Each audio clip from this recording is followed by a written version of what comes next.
네, 모두의 한자 김범석입니다.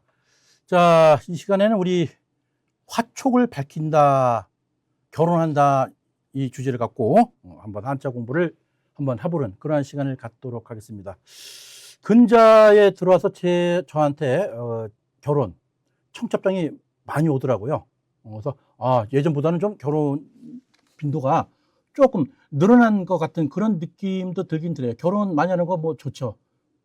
비록 제가 축의금 때문에 경제적으로 부담은 갈지 몰라도 내 지인들의 자제들이 결혼 화촉을 밝힌다니까는 또 더없이 또 이렇게 즐거운 그런 소식이 아닌가 싶습니다. 자, 화촉 그러니까는 이제 우리가 보통 결혼한다 그러죠. 결혼한다 그러는데 조금 제가 이렇게 어렸을 때 또는 사회 첫발 들였을 때 쓰는 용어가 청첩장 보면은 뭐 일가 친지를 모시고 화촉을 밝힌다 이런 문구를 가진 청첩장을 제가 많이 봐왔어요. 그래서 화촉, 자 보니까 화려하다,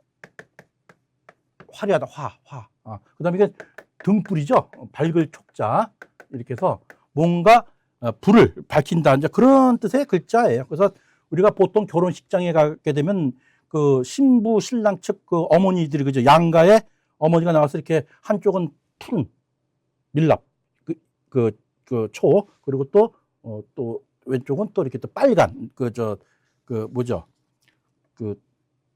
초를 갖고서 이렇게 처음에 이제 입장에서 탁 이렇게 나가는 거 많이 봤죠. 그래서 이제 이 말 즉 화촉을 밝힌다는 것은 즉 결혼을 한다라는 말과 같은 뜻이다. 그래서 이렇게 밑에 결혼하면은 맺을 결, 그죠? 맺을 결자, 그리고 혼인하는 혼자죠.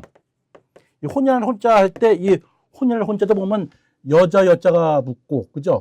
오른쪽은 저물 혼자예요. 그러니까 여자가 저물다. 이건 뭔 뜻이죠? 즉 예전에는 결혼을 갖다가 저녁에 했다는 얘기죠. 왜 저녁에 했을까요? 낮에는 농사를 짓기 때문에 그리고 또 이때 당시에 모든 이 농사 짓는 이런 군락 이런 마을에서는 다 함께 축하를 해줘야 되기 때문에, 그죠? 그래서 아침 내내 이제 일하고 와서 신랑 신부들이 있는 쪽으로 다 하객들이 축하를 하러 가죠. 그래서 혼인혼자는 즉 이 글자 자체를 봐서는 옛날에 결혼식은 저녁에 했구나 이렇게 우리가 알 수가 있는 거죠.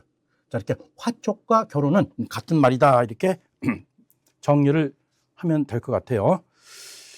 예전에는 전기가 없었죠. 우리 적어도 120년 전에는, 그죠? 그 전기가 우리나라에 들어온 것은 뭐 고종 임금 때였으니까 거의 19세기 말에 들어왔죠. 그 전에는 이제 전기 자체가 없었으니까는 뭐랄까, 뭐 잔디불, 뭐 등불 이렇게 이런 식으로 사용했겠죠. 그러니까 전기가 없던 옛날에는 이 초가 몹시 귀했다라는 것을 우리가 알 수가 있어요. 또 밀랍을 굳혀서 만든 이제 밀초는 상당히 값이 비싸요. 비싸고 또 구하기도 좀 힘들었다고 하네요. 그러니까 아무나 쓸 수가 없었던 거죠. 아주 웬만한 부잣집 외에는. 그러다 보니까는 일반 서민들에게 이렇게 빛깔 파란색, 빨간색 같은 걸 갖다가 물들인 화촉은 이렇게 혼례식, 결혼식 같은 큰 이런 행사 때가 아니고서는 보통 사용할 수가 없죠. 그래서 결혼이라는 표현보다는 화촉, 일반 사람들이 평상시에 쓸 수 없는 이런 물을 갖다가 쓸 수 있는 유일한 날 중에 하나, 그게 바로 이제 결혼할 때 쓰는 화촉이다. 그래서 등불을 밝힌다 이렇게 보시면 될 것 같고, 또 옛날 우리 사진 보게 되면은 쪽두리에 연재꽂이 바르고 또 신랑은 뭡니까? 사모관대에다가 딱 이렇게 가지고 하죠. 그 사모관대도 뭐예요? 일반 서민들이 입을 수 있는 복장이 아니잖아요. 즉 이날만큼은 인생의 처음이자 마지막, 요즘 마지막도 아니지만은 여하간 처음 있는 큰 행사인 만큼 벼슬아치들이 입는 이런 의상을 일반 서민들도 입도록 허락을 해준 거죠. 그것이 바로 결혼하는 그 날에만 특별히 이제 이렇게 허락을 해준 거예요. 그래서 이 결혼 화촉을 밝힐 때는 남자는 사모관대 벼슬, 여자는 족들에다가 이쁘게 가지고 서로 맞절을 하는 그러한 이제 그 행사가 벌어지는 거죠. 즉 화촉 결혼이 이렇다라는 유래를 제가 말씀드렸어요. 자, 그래서 화촉을 밝히는 거 지금 사진이 보이죠? 신랑과 신부가 서로 마주 보면서 이렇게 이제 인사하는 그런 장면이 납니다. 자, 이렇게 화촉을 밝히고 주위 사람들한테 많은 축하를 받고 이제 두 사람은 이제 신방에 이제 들어가게 되죠. 그래서 이렇게 신랑 신부가 처음 만나서 함께 서로 술을 이제 마시게 됐죠. 합한주를 마시고 신랑 신부가 첫날 밤을 보내는 방, 이것이 화촉, 불을 밝히는 동방이다. 이렇게 이제 신혼방이죠, 신혼방. 그럼 우리 영화 장면 같은 데 보면, 저도 그 어릴 때 보면은 막 그 바깥에서, 그죠? 창호지에서 침 발라가지고 이렇게 구멍 뚫고 막 쳐다보다가 문짝이 그냥 부서져가지고서 신랑 신부방을 갖다가 이렇게 덮치는 그런 이제 뭐 코믹성 그런 이 드라마도 본 기억이 나는데, 지금은 이런 모습 보기가 어디 뭐 특별한 곳 외에는 뭐 구경하기가 좀 힘들 것 같아요. 어디 안동 뭐 이런 특별한 곳 외에는 말이죠. 자, 신랑 신부가 첫날 밤을 보내는 방이 바로 어디다? 화촉 동방이다. 즉 결혼식의 지금 연장선상이죠. 이렇게 보시면 될 것 같아요. 보통 우리가 결혼식을 끝나게 되면은 이제 피로연에 가죠. 그래도 야, 내가 오늘 축의금을 얼마 냈는데 그래도 먹고는 가야 될 거 아니냐. 요즘 피로연 할 때 축의금 얼마씩 냅니까? 뭐 저 같은 경우에는 뭐 저 같은 경우가 이제 모든 사람이 다 그럴 거예요. 요즘 경제적으로 부담이 가다 보니까는 아주 어떤 친지들 아니면은 지인들이 있으면은 부부가 함께 가기가 좀 힘들죠, 경제적으로. 그죠? 아니, 워낙에 필요한 그 음식 자체가 비싸다 보니까는 이건 뭐 괜히 조금 들고 가서 두 사람이 음식을 먹으면은 눈치도 보일 뿐더러 요구도 먹을 게 뻔하거든요. 그래서 혼자 갔죠. 그래서 제가 친한 친구, 지인들 갈 때는 그래, 오늘은 이번 내가 갈게. 당신 빠져. 그럼 돈 10만 원 들고 하고 이제 음식 먹고 그 장소가 필요이죠. 신랑 신부 그쪽 혼주한테 인사하고 조금 있다가 필요한 장소 티켓 갖고서 뷔페 식당 가서 음식 먹고 또 아는 사람 만나면 또 이렇게 덕담 나누고, 그것이 오늘날 결혼식의 어떤 그런 모습인 것 같아요. 자, 피로연자는 옆에 글자가 뭐예요? 이게 무슨 피 같아요? 손이 있고, 그죠? 여기에 가죽 피자죠? 그래서 이 손이 가죽, 펼친다는 뜻, 펼친다. 즉, 피는 열다라는 뜻을 가지고 있고요. 로는 이슬로자예요. 이슬로자인데 비우자에다가 길로자가 있었죠. 로도 뭡니까? 노출하다. 그런 뜻의 글자죠. 연은 잔치 연자가 되겠죠. 다시 얘기해서 뭡니까? 피로라는 건 뭡니까? 열어서 헤쳐 보여준다는 뜻. 뭘 열어서 헤쳐 보여준다는 뜻입니까? 즉, 평소에 품은 생각을 갖다가 공개석상에서 드러내서 이제 이게 펼쳐 보이는 거죠. 그걸 피로라고 하죠, 피로. 그래서 피로연이라는 것은 여기 결혼식에 와줘서 고맙습니다. 이런 뜻도 있고, 그 다음에 우리 두 사람이 혼인을 맺어서 부부가 되었음을 갖다가 공식적으로 공표하는 그런 자리죠. 그래서 우리가 막 음식 먹고 있으면 이제 신랑 신부가 뭐 패백 같은 거 다 끝나고 와서 이제 쭉 인사하죠. 그래서 이제 하나의 잔치죠, 잔치. 그래서 두 사람의 새로운 출발을 축복하러 일부러 찾아온 손님들한테 대접하는 일은 바로 그 우리나라의 아주 아름다운 풍속이라고 볼 수 있겠죠. 외국도 그러네. 뭐 외국도 결혼식 하면은 파티 같은 거 하죠. 전 외국 사람 외국에 가서 결혼식장 초대받은 일이 없어가지고 정확히는 모르지만 어떤 영화라든가 영상 몇 개 봐서 외국도 이렇게 결혼하면은 파티 같은 걸 하는 걸로 이렇게 알고 있어요. 자, 이렇게 피로연. 열어서 헤쳐서 뭔가를 보여준다라는 그런 글자가 되는 거죠. 자, 이거하고 이제 비슷한 글자가 또 하나가 있어요. 그게 뭐냐면 피력. 나는 나의 의견을 갖다가 내 자신의 견해를 갖다가 피력했다. 그는 열심히 자신의 견해를 피력했다. 그런 말을 쓰는 거죠. 역시 이것도 뭡니까? 열어 제낀다는 거죠. 그리고 여기는 뭡니까?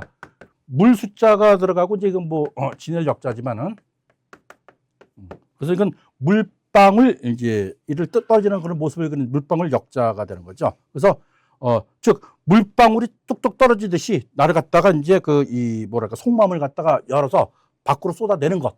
그래서 피로와 피력은 같은 뜻의 한자다. 이렇게 한번 제가 부연 설명을 해드리려고 피로연도 있지만, 근데 보통 결혼식 하면 피력 이렇게 안 하고 피로연.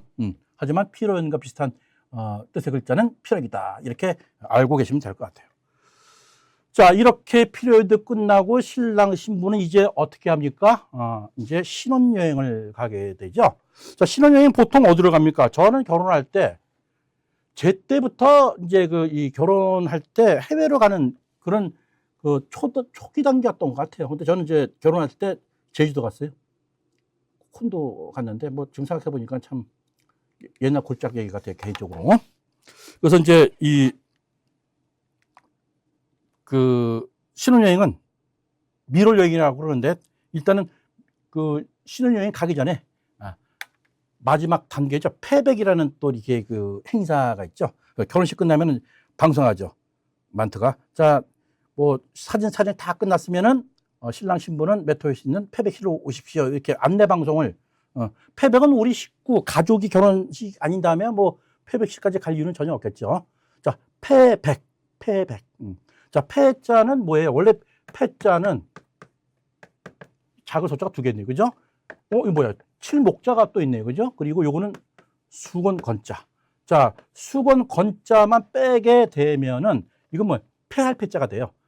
그러니까 이게 중국을 뭐 저도 한 두세 번 갔지만 저 어디 사막 같은 데도 중국 땅덩이가 이제 많다 보니까는 아주 건조한 그런 사막 이런 데서는 이제 물이 없어가지고서 빨래를 하기가 좀 어려웠던 모양이에요. 그러다 보니까는 건조대 이렇게 나무를 갖다가 말뚝을 박고 거기다가 옷 같은 걸 갖다가 이제 널어 놓겠죠.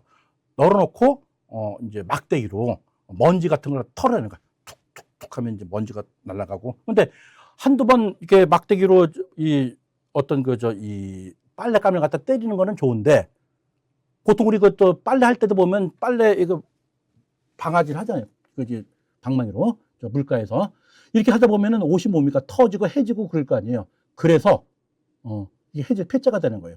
하지만 이렇게 해지고 터진 이런 옷을 버리고 결혼할 때는 뭐예요?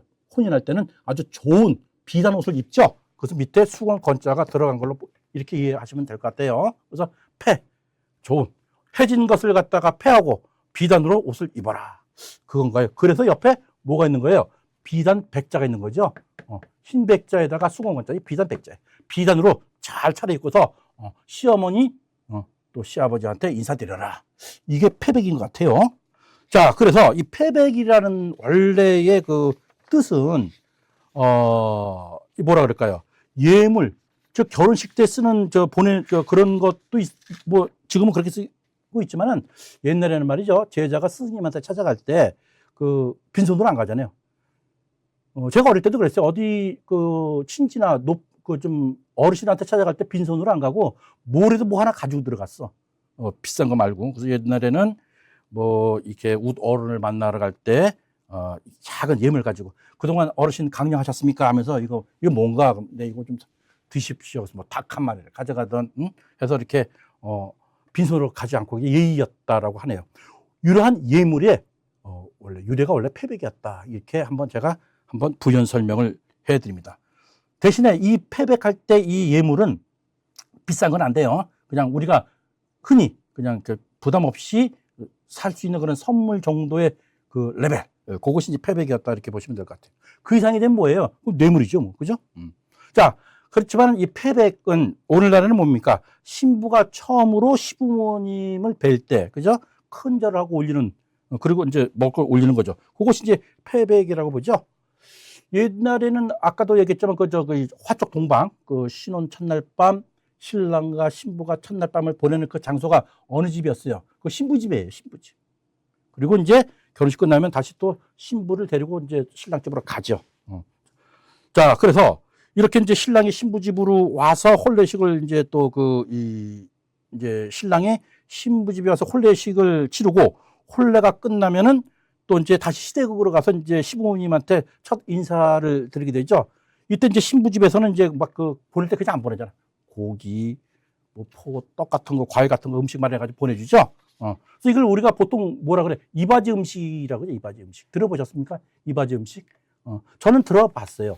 그래서 이제 이바지 음식도 직접 드린 적도 있고 해서. 그래서 우리 보통 그러죠. 귀하는 한국 산업 발전의 이바지한 공로로 할 때 이 상점.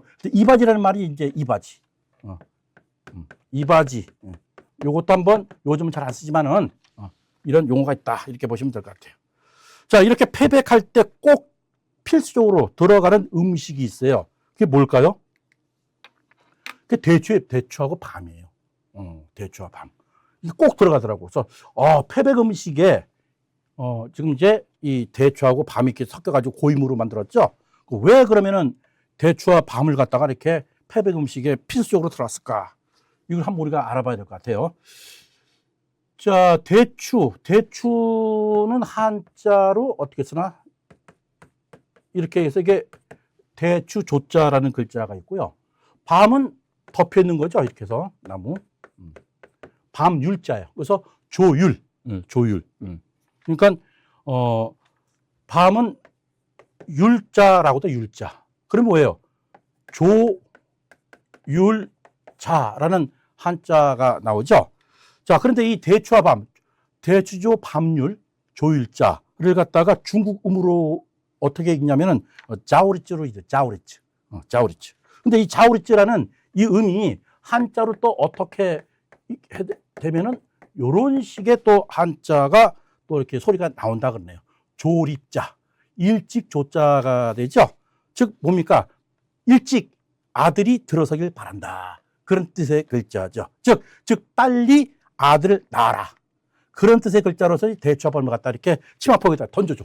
시범부터. 그렇죠? 자, 그래. 아들, 딸 빨리 낳고 잘 살아. 이런 식으로 덕담하면서 던지잖아요. 그래서 이것이, 대추와 밤이 한자로는 대추조 밤율자지만 중국 음으로는 자오리자를 읽기 때문에 자오리자를 읽는다 그랬죠. 그것이 한자로 표기되면 조립자로 다시 또 이렇게 되니 일찍 아들이 서라. 그런 덕담이었죠. 즉 중국에서 온 그러한 영향의 그러한 용어라고 우리가 볼 수가 있겠죠. 이래서 패백 음식이 이렇게 대추와 밤이 들어간다는 것도 이번 기회에 한번 알아두시면 좋을 것 같습니다. 자, 이제 이렇게 하고 이제 우리는 이제 다 인사하고 이제 또 뭐 신혼여행 가죠. 밀월 여행. 밀월 여행이 나요? 신혼여행이 나요? 밀월 여행 그러면 뭔가 약간 좀 부정 뉘앙스가 좀 있지 않아요? 밀월 그러니까 무슨 뭐 가서는 안 될 두 남녀가 불륜 뭐 거기까지 너무 나갔나요? 신혼여행 그래 신혼여행. 새로운 혼인해서 이제 여행을 가죠. 하지만 밀월 여행과 신혼여행은 뭐예요? 같은 의미의 한자다 이렇게 보시면 될 것 같아요. 자, 밀은 이 집 있고 이건 반드시 이제 글자를 좀 잘 쓸게요. 자, 집 반드시 필. 그다음 뭐예요? 벌레 충자죠. 그러니까 이건 무슨 글자예요? 꿀밀자. 그러니까 이 벌집이죠. 벌집. 이거 집. 벌집에 반드시 있는 것이 바로 뭐다? 벌레가 만든 꿀이다. 그런 뜻의 글자가 밀월. 꿀 같은 여행이 밀월이죠. 한마디로 얘기해가지고. 자, 요것은 허니문. 허니가 뭐예요? 영어로. 꿀이란 뜻이잖아요. 그러니까 요것은 유럽의 스칸디나비아 반도에 있었던 어떤 풍습이래요. 그러니까 신혼부부가 이제 하게 되면 한 달 동안 꿀로 만든 술을 갖다가 그렇게 먹였다 그러네요. 그래서 즉 결혼해서 뭐 한 달이 뭡니까? 뭐 수개월 동안은 글자 그대로 꿀 같은 그런 세월을 보내겠죠. 그냥 자기야 뭐 하면서 그냥 서로 그냥 없으면 죽을 것 같은 정말 보는 것만으로도 그냥 막 배가 부른 그런 그 시기가 바로 신혼기가 아닌가 해요. 근데 그것이라면 이제 뭡니까? 이제 현실과 마주쳐서 이제 또 생활 뭐 또 무슨 경조사부터 해가지고서 이제 현실적인 문제가 닥쳐지면은 이제부터 밀월이 뭡니까? 없어지고 이제 생활의 전선에 가서 상대방하고 이제 또 남편하고 부인하고 또 말다툼하고 그러면서 인생 사는 게 그게 부부 아닌가요? 그래서 이제 밀월 여행. 그래서 밀월은 즉 신혼여행이다. 이렇게 동급으로 같은 뜻으로 보시면 될 것 같고 또 다른 뜻은 뭐가 있을까요? 밀월에서 파생돼 가지고 두 사람은 밀월 관계다. 밀월 관계는 뭐예요? 불륜 관계가 아니라 그만큼 관계가 긴밀해 가지고서 그죠? 뭔가를 이제 작품을 만들려고 하는 그런 사업이 잘 돼 간다. 저 두 사람과 아주 밀월 관계야. 뭐 이렇게도 쓰곤 하죠. 그렇게도 이야기를 표현을 하죠. 자, 밀월 늘상 뭐랄까 밀월 했으면 좋겠어요. 그래서 어떤 사업이나 일을 도모하는 사람들이 서로에게 호감을 갖고 적극적으로 협력하는 관계 또는 그 기간 밀월 관계, 밀월 기간 이런 식으로 이제 표현을 합니다. 하지만 원뜻은 미로는 신혼여행부터 시작한다. 이렇게 정리를 하면 되겠네요. 자, 오늘 이 시간에는 신혼, 즉 결혼, 화촉. 그래서 우리가 저번 시간에 이제 탄생해서 100일 돌잔치, 그러면서 유치원까지 나가고 그다음에 약관 20세까지 갔어요. 그러다 보니까 성인이 돼서 이제 화촉도 밝히고, 그죠? 또 미롤도 이런 미롤 여행까지 갔다 옵니다. 자, 다음에는 또 어떤 주제로 또 이렇게 또 제가 한자 할지 한번 기대를 해봐도 좋을 것 같습니다. 자, 오늘 여기까지 할까요? 자, 모두 한자 김범석이었습니다.